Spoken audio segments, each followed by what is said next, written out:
ওই ভাই ওই দেখো ভাই একটু ভোগ করে রাখবো যে এই ভগবানের দিকে ছুটে আসছে। চলো ভাই ততক্ষণে আমরা কুটিরে পালিয়ে যাবো। না দাদা আমরা কুটিরে পালাতে যাবো কেন? আমাদের তো গুরুদেব যোগী বাল্মীকি অস্ত্র শিক্ষা শিখিয়েছে।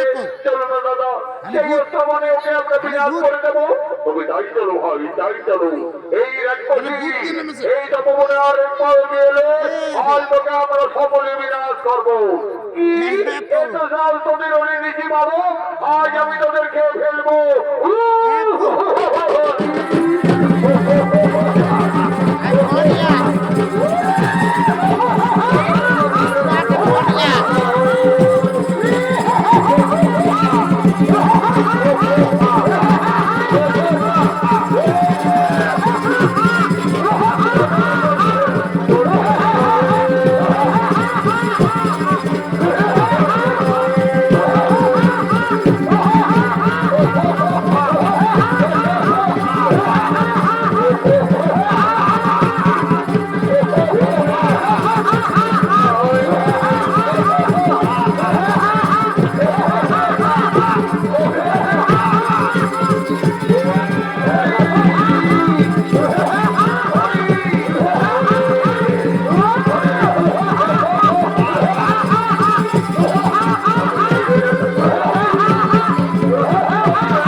ধন্য তোমরা ধনী পুত্র লঙ্ক।